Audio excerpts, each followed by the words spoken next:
Like many people I know, I can't sleep at night without reading fiction. As a writer, I do know that when you create a novel, you do enter a protracted trance state that sort of pulls you out of the world. And when you read fiction at night before sleeping, you enter someone else's trance, and it pulls you out of yourself, and it's wonderful. I'm reading 3 books at the moment. The first, it's by a Canadian author named Roger Thorpe. It's called Glove Pond, which is a strange name, and it has a 19th century domestic interior on the cover. I'm not quite sure why, but it's sort of like Virginia Woolf. You have these 2 battling academics, and they just rip into each other like Liz Taylor and Richard Burton did in the movie. It's very funny. And if you ever need, it's probably not a book that'll put you to sleep, because you'll probably come out of it sort of energized and adrenalized, but it's a good read and I do recommend it. I'm reading a second book as well at the moment. It's called The Abstinence Teacher. It's by Tom Perrotta, who's an American author.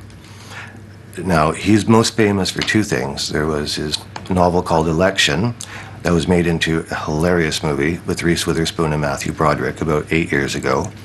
But also, he did a book, I think it's called Little Children, that Kate Winslet was nominated for an Academy Award for.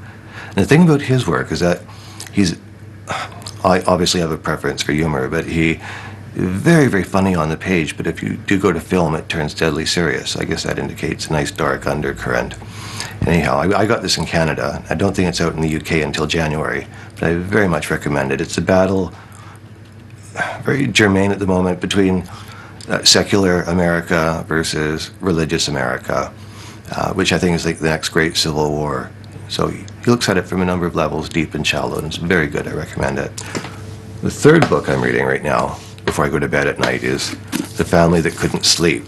And it's quite a thriller. It's nonfiction.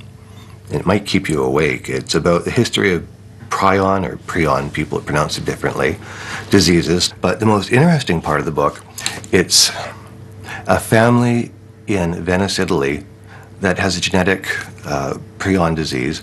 Around the age of 45, 50, they simply stop sleeping.